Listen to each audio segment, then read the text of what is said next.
राष्ट्र संविधान नेपाल गभर्निङ बोर्डमा पनि छानिएको छ र त्यसमा काम गर्न यो पनि झन् अझ उत्साहजनक कुरा हो खुसी very happy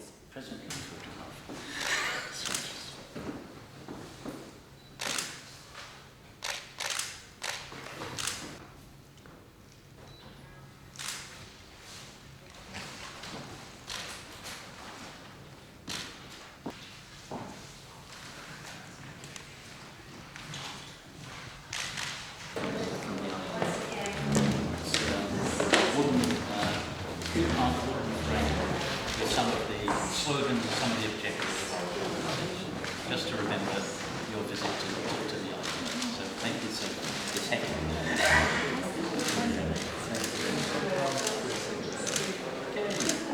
Thank you so much. Thank you.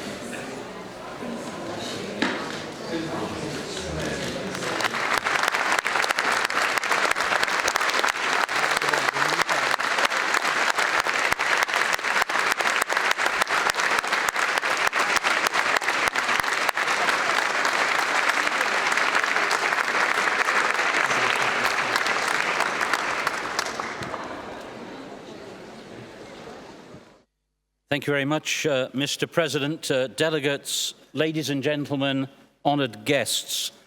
Let me welcome everybody back to the conference after the, I think, very successful panel that we had this morning to start our World of Work Summit on the future of women at work. This afternoon, we are going to carry our summit forward listening to the three presidents who make up our honoured guests this afternoon, and I welcome them all. Can I just say a few words about the panel session this morning? There were many issues raised and a recognition of the distance that we still have to travel to get to full equality at work. But one issue that was highlighted, I believe, was the issue of leadership. Leadership politically, leadership in employers' organisations, in the trade union movement, in government in general. So I have to say that we are privileged and lucky to be able to have as our speakers this afternoon three women who I think can tell us more about leadership and gender equality than most. Let me introduce our guests. The first is the President of Malta, Madam Calero Preca. Welcome to the ILO, Madam President. I think this is your first time here in our organisation, but your career displays long-term commitment to the values and principles that are very much those of the International Labour Organization. Yours has been a lifelong dedication to achieving a better life for people who we sometimes, I think, mistakenly describe as ordinary people. I would say all people. Since your student years, you have been active in actions to achieve a fairer society. Since 1998, as an active member of Parliament in Malta, where you have served in a variety of posts in both the Shadow Cabinet and since 2013 as Minister for the Family and Social Solidarity. The second of our guests is the President of Mauritius, Madam Amina Gurib Fakim. Welcome, Madam President, to our conference. I think it is true to say that the role of the presidency in your country was not perhaps one that you sought, but which you are intent to use to promote social and economic progress in your country. You have been described, I think you have described yourself, as a biodiversity scientist, a chemist, a leading expert on the flora of Mauritius, an academic, or simply a gardener. And we should not forget to add entrepreneur to the list of your qualities. Your work has brought you international recognition, and we are very pleased to add to that today. Since assuming office as president of your country in 2015, you have put your rich experience at the service of your country and your region. And importantly, given today's theme, you pledged to use the influence of office to promote gender equality, to be a role model, to send a clear message that, yes, it is possible if you are a woman. And I think that this is a message that has resonated already very strongly in this hall. You bring your passion for science and technology to the development challenges of Mauritius and of your continent, and it's natural that you are a powerful advocate for developing an African scientific capacity, playing a key role in launching the Alliance for Accelerating Excellence in Science in Africa. You also bring your scientific background to the challenge of climate change, which has been much discussed from this podium in the last 2 weeks, as an advocate for developing the knowledge that is needed to develop effective responses in your region. So, Madam President, thank you. Thank you for being with us and bringing all of your experience and all of your vision for the future of work in Mauritius and in the world. And thirdly, our third eminent president we received today is a president of Nepal, Bidya Devi Bhandari. Madam President, you are also extremely welcome here. I'm tempted to say welcome home, because you have been a lifelong activist for labour rights, and particularly the rights of women at work. The fight for gender equality has been woven into your lifelong dedication to values and principles. As a charismatic student leader, you stood up for equal rights and opportunity for young people across your country. But you were also part of a broader movement, demonstrating great courage during a 15-year struggle to promote equal rights for all against political obstacles. In 1993, you joined the General Federation of Nepalese Trade Unions, where as chief of the Women's Workers Department, you succeeded in raising the prominence of women in the modern Nepali trade union movement. Not long after, in 1994, you were elected to Parliament and became a powerful advocate for greater female representation in government. You were instrumental in establishing a 1/3 quota for the representation of women in all elected bodies in government and in state mechanisms. And today, women of all caste and ethnic groups are represented in Nepal's legislature. Defying all common gender stereotypes, and not only in Nepal in 2009, you took on the role of Minister of Defence. Madam Minister, you are very, very welcome here. We are honoured to have you amongst us. Colleagues, we are honoured by the presence of all of our guests. You have welcomed them most warmly. I'm tempted to say that this is a 3-star event, but it's actually a 6-star event. A unique moment when we welcome 3 women leaders, 3 presidents of our member states, in a setting which could not be more appropriate, the International Labour Conference, with the subject, the future of women at work. I thank you all.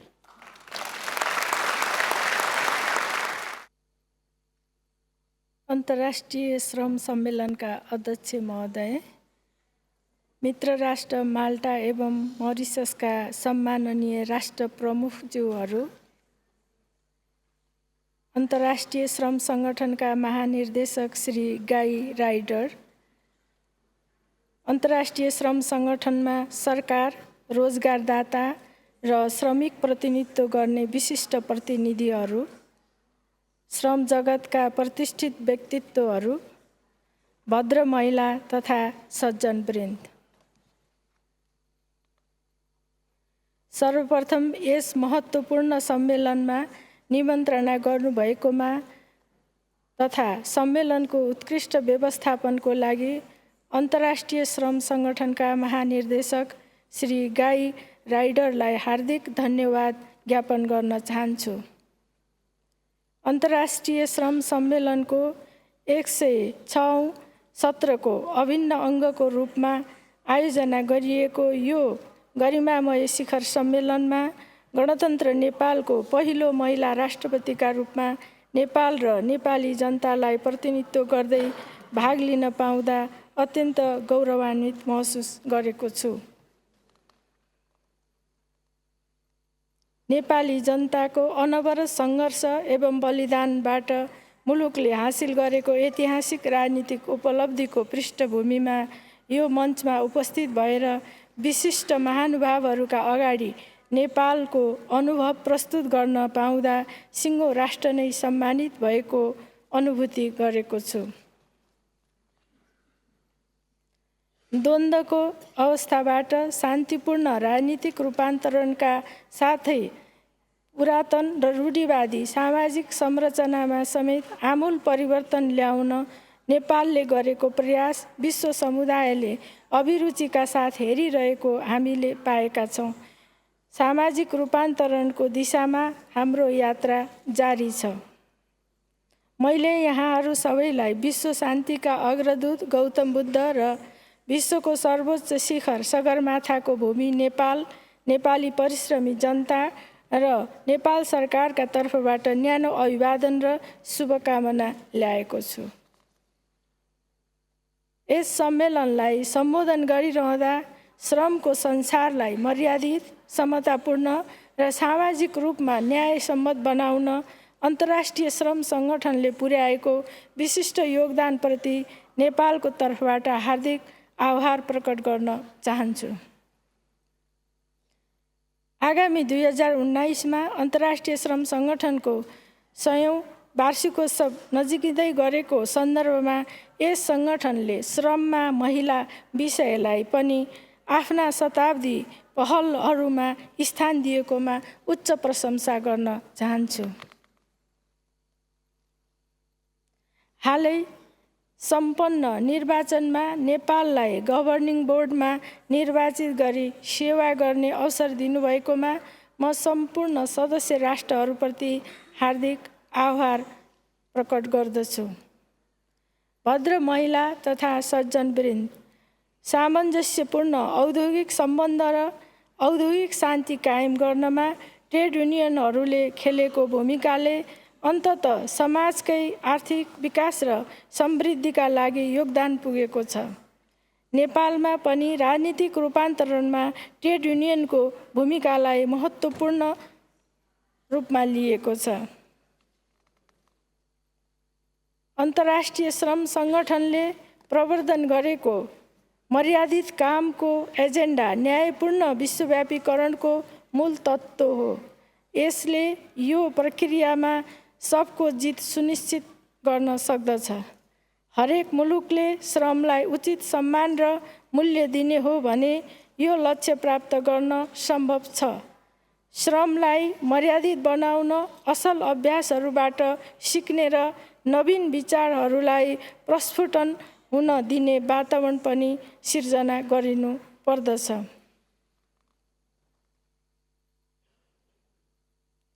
सन् 2015मा विश्वभरिका राजनेताहरूले उच्च लक्ष्यका साथ दिगो विकास सम्बन्धी 2030 एजेन्डालाई स्वीकार गर्नुभएको छ।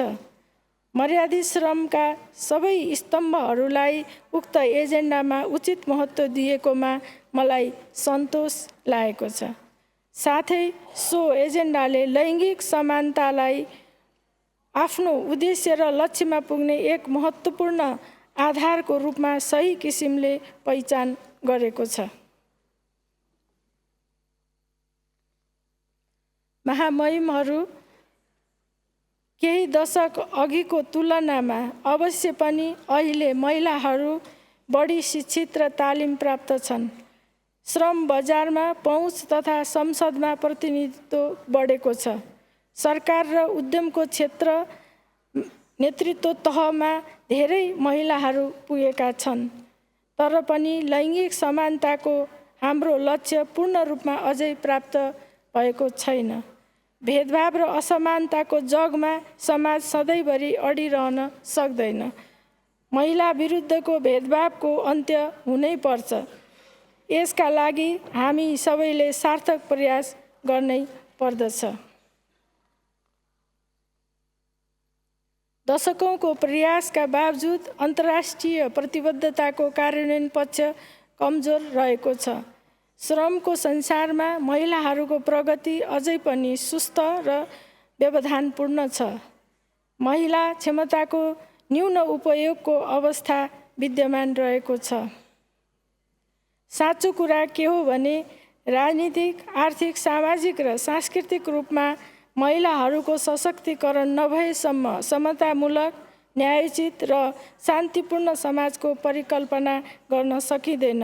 यो मर्मलाई हामीले आत्मसात गर्नै पर्दछ।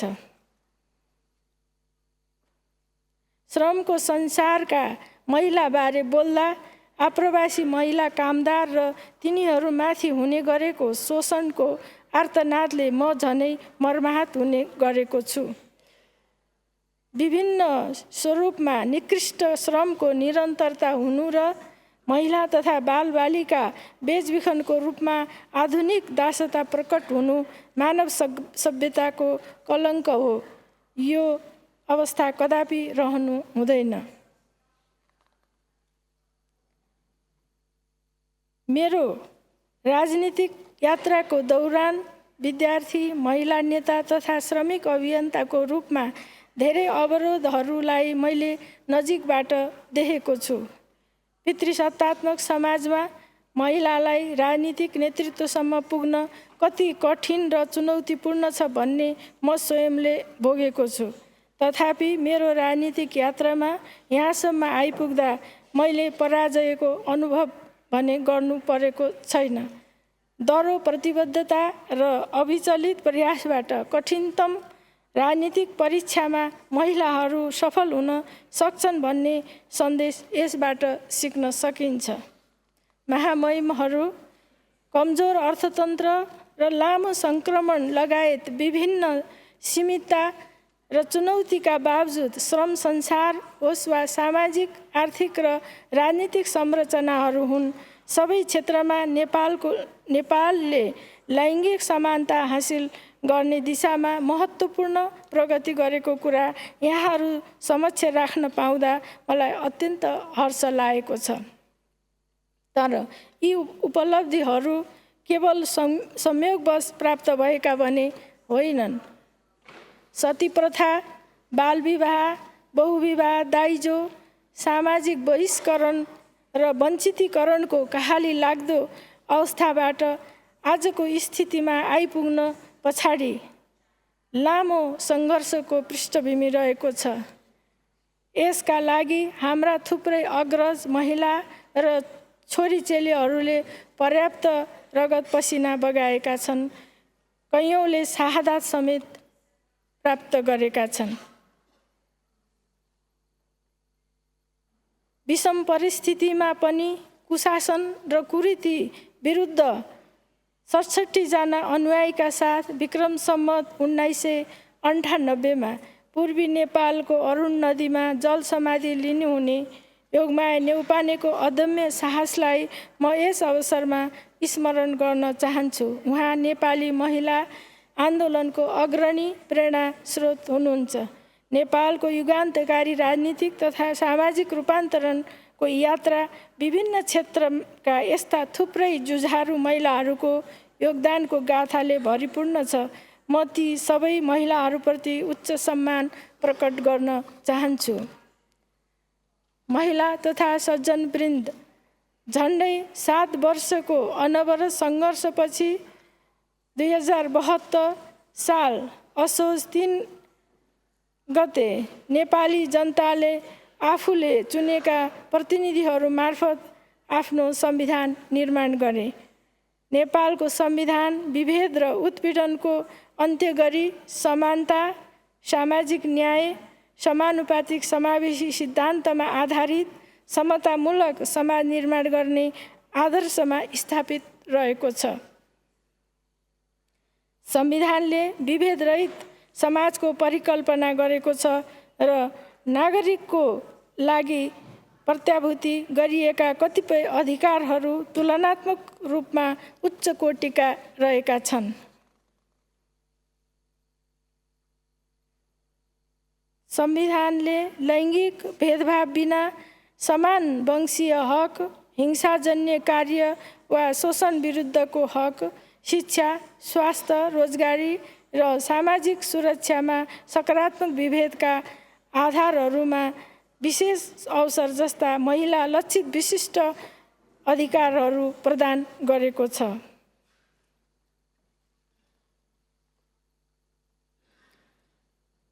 लैङ्गिक आधारमा कुनै पनि पेशा वा रोजगारीमा प्रवेश गर्न अवरोध छैन। निजामती, जङ्गी तथा अन्य सुरक्षा निकायका पदहरूमा महिलाहरू समान अधिकारका हकदार छन्। संयुक्त राष्ट्रसङ्घको आह्वानमा विश्वका विभिन्न भागमा शान्ति स्थापनार्थ खटिने टोलीमा नेपाली महिलाहरूको सहभागिता बढिरहेको छ। तलब तथा अन्य सुविधामा लैङ्गिक विभेद पूर्ण रूपले निषेध गरिएको छ। बरु महिलालाई जोखिमपूर्ण काममा लगाउन प्रतिबन्ध लगाइएको छ। महिलाहरूलाई थप सशक्तिकरण गर्न सरकारी तथा सार्वजनिक क्षेत्रमा सकारात्मक विभेदको कानुनी व्यवस्था कार्यान्वयन भइरहेको छ। निजामती सेवामा आरक्षित सिट मध्ये 33% स्थान महिलाका लागि सुरक्षित गरिएको छ। यसको परिणामस्वरूप सार्वजनिक प्रशासनको निर्णय प्रक्रियामा महिलाको प्रतिनिधित्व उल्लेख्य रूपमा बढेको छ भने क्रमशः उनीहरू नेतृत्व तहसम्म पुग्ने सक्ने मार्ग प्रशस्त समेत भएको छ।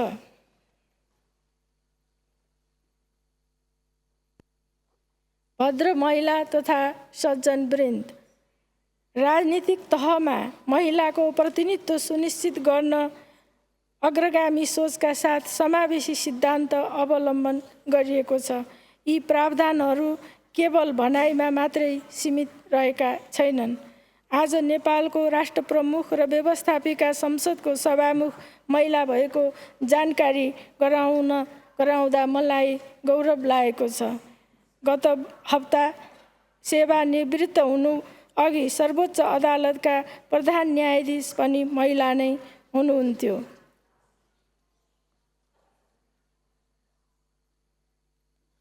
आज नेपालको राष्ट्रप्रमुख र व्यवस्थापिका संसदको हाम्रो संसदमा महिला सांसदको सङ्ख्या पहिले नै 1/3 छँदैछ। राष्ट्रपति र उपराष्ट्रपतिको निर्वाचन फरक लैङ्गिक वा समुदायको प्रतिनिधित्व हुने गरी गर्नुपर्ने र संसदमा दुवै सदनमा सभामुख र उपसभामुख मध्ये 1 जना महिला हुनुपर्ने संवैधानिक व्यवस्था गरिएको छ।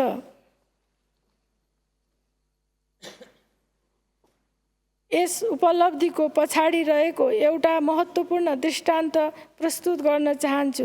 2062-63 को जनआन्दोलनपछि पुनर्स्थापित प्रतिनिधि सभामा राज्यका सबै निकायमा 1/3 महिला सहभागिता अनिवार्य गराउने सङ्कल्प प्रस्तावको प्रस्तावक हुने सौभाग्य मैले पाएको थिएँ।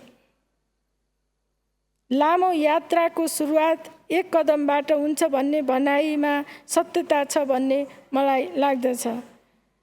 स्थानीय तहसम्म नै महिलाको समानुपातिक समावेशी सहभागिता सुनिश्चित गरिएको छ। हालै सम्पन्न स्थानीय तहको प्रथम चरणको निर्वाचनले महिलाहरूको राजनीतिक प्रतिनिधित्वमा उल्लेख्य वृद्धि गरेको छ। अबको 2 हप्तामा हुन गइरहेको दोस्रो चरणको निर्वाचनले स्थानीय तहमा कम्तीमा 40% महिला प्रतिनिधित्व हुने अनिवार्य व्यवस्थालाई साकार तुल्याउनेछ। त्यस्तै स्थानीय तह, गाउँपालिका र नगरपालिकाको प्रमुख वा उपप्रमुख मध्ये 1 पदमा महिलाले उम्मेदवारी प्राप्त गर्ने व्यवस्था भएकोले अब स्थानीय तहको नेतृत्वमा महिला र पुरुषको बराबरी प्रतिनिधित्व हुनेछ।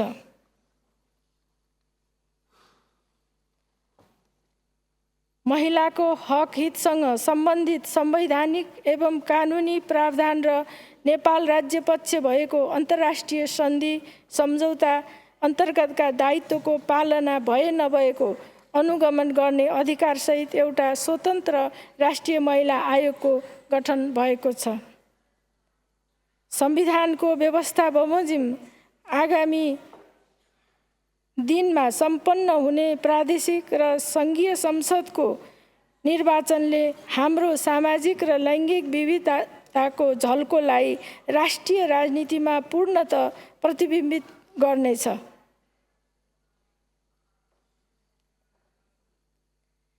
हामीले अवलम्बन गरेको यो महिलाको राजनीतिक प्रतिनिधित्व व्यवस्था धेरै मुलुकहरूका लागि अनुकरणीय हुन सक्छ भन्ने म ठान्दछु।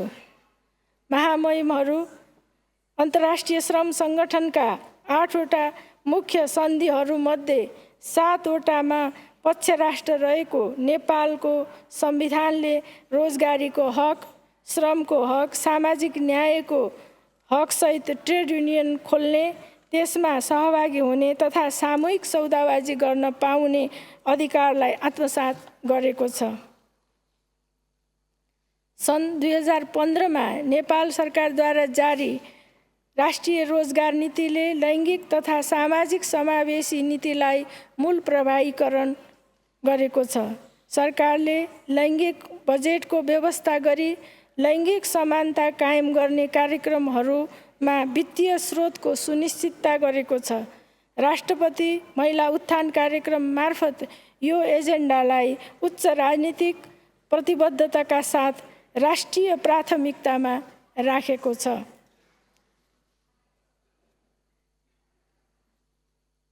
श्रम बजारमा लैङ्गिक समानता सम्बन्धी हाम्रो उपलब्धिलाई हालैका केही तथ्यहरूले समेत पुष्टि गरेका छन्।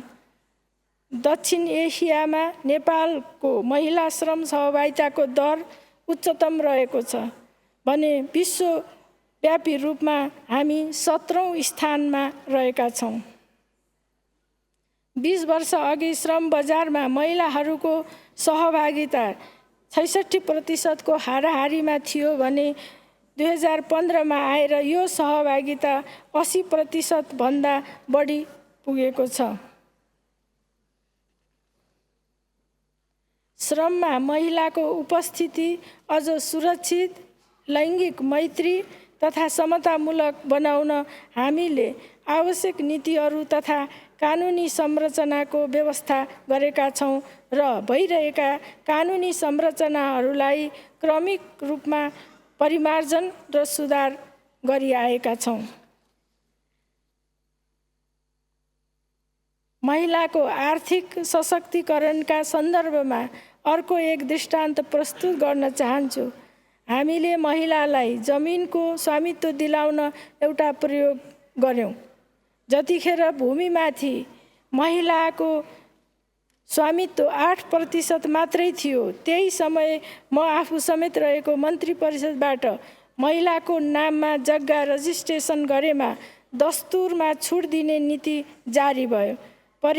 परिणामतः महिलाको भूस्वामित्व 1 वर्षमै 26% पुग्यो।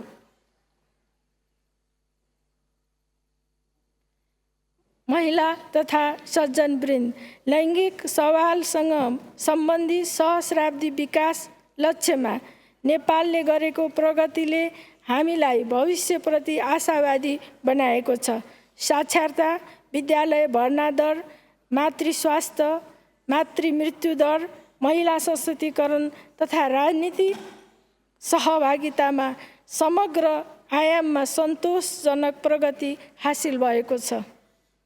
माध्यमिक शिक्षामा महिला भर्ना दरको विश्वव्यापी सूचाङ्कमा हामी पहिलो रहेका छौँ भन्न पाउँदा मलाई सन्तोष लागेको छ। महिला सशक्तिकरणका मुद्दाहरूलाई सम्बोधन गर्न हामीले गरेका समग्र प्रयासहरूले आर्थिक क्रियाकलापमा महिला सहभागिताको गतिशील स्थान निर्माण गरेको छ। महिलाहरूकै पहल र नेतृत्वमा सञ्चालित उद्यमहरूको उल्लेख्य वृद्धि भएको पाएका छौँ।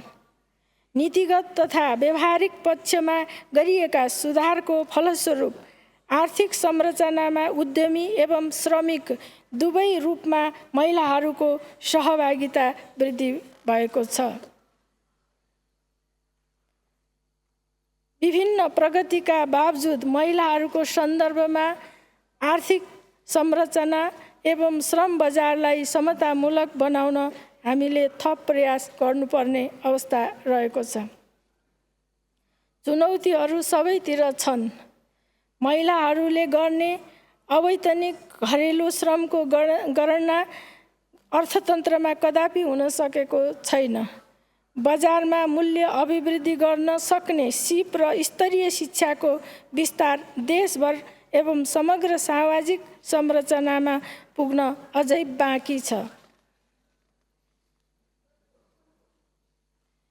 यो अवस्थालाई रूपान्तरण गर्न संरचनागत कारणहरू सम्बोधन गर्दै महिला केन्द्रित थप अवसरहरू निर्माण गर्नु आवश्यक छ।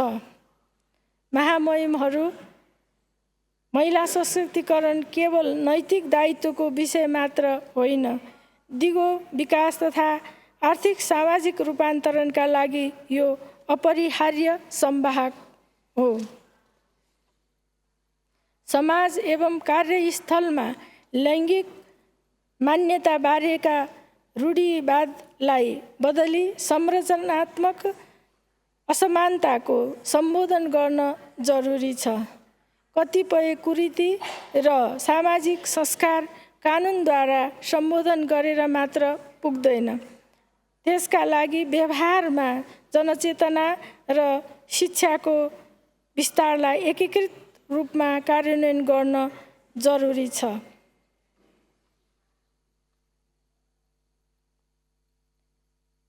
सूचना प्रविधिमा भएको क्रान्तिले कार्यस्थलमा उल्लेख्य सङ्ख्यामा महिलाहरूको पहुँचलाई विश्व बजारसम्म पुग्न सम्भव तुल्याएको छ। सशक्तिकरणको साधनको रूपमा इन्टरनेटको सदुपयोग गर्न सम्पर्क सञ्जाल सुदृढ गर्दै यसको पहुँच सर्वसुलभ बनाउन आवश्यक छ। नेपाल जस्ता भूपरिवेष्टित तथा अल्पविकसित देशका केही खास कठिनाइहरू र चासोहरू रहेका छन्।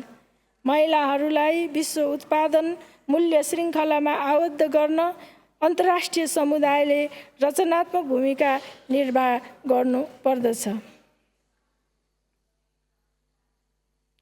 महिला तथा सज्जनवृन्द, अन्त्यमा म जोड दिन चाहन्छु कि नारी शक्ति भनेको सृष्टि, पालन र विकासको शक्ति हो। यो सृजनशीलता, संस्कृति र ऐक्यबद्धताको आधारशिला हो।